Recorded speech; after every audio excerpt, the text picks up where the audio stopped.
ప్రపంచ ప్రఖ్యాతిగాంచిన ఏటికొప్పాక బొమ్మలతో ఆంధ్రప్రదేశ్ ప్రభుత్వం తీర్చిదిద్దిన శకటం గణతంత్ర దినోత్సవం నాడు ఢిల్లీలో నిర్వహించే పరేడ్లో అలరించనుంది. సహజ సిద్ధమైన రంగుల వాడకం, జిఐ ట్యాగింగ్ వంటి ప్రత్యేకతలు ఉన్న ఏటికొప్పాక బొమ్మలతో రూపొందించిన శకటాన్ని రక్షణ శాఖ అధికారులు ఈ ఏడాది రిపబ్లిక్ డే పరేడ్కు ఎంపిక చేశారు. పరేడ్లో ప్రదర్శించే శకటాలను రక్షణ శాఖ అధికారులు మీడియా ప్రతినిధులకు ఇక్కడి రాష్ట్రీయ రంగశాల క్యాంపులో బుధవారం చూపించడం జరిగింది.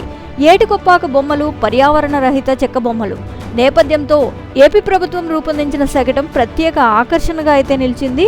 ఏపీ శకటంపై తిరుమల శ్రీ వెంకటేశ్వర స్వామి, వినాయకుని విగ్రహాలు దర్శనమివ్వనున్నాయి. ఏటికొప్పాక బొమ్మలు తయారు చేసే పనివారు, బొమ్మలతో ఆడుకుంటున్న చిన్నపిల్లలు తదితర అంశాల మేళవింపుతో శకటాన్ని రూపొందించారు.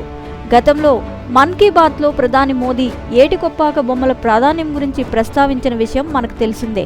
ఈసారి దక్షిణాది రాష్ట్రాల నుంచి కేవలం ఏపీ, కర్ణాటక శకటాలను పరేడ్లో ప్రదర్శించనున్నారు. తెలంగాణ శకటానికి చోటు దక్కలేదు.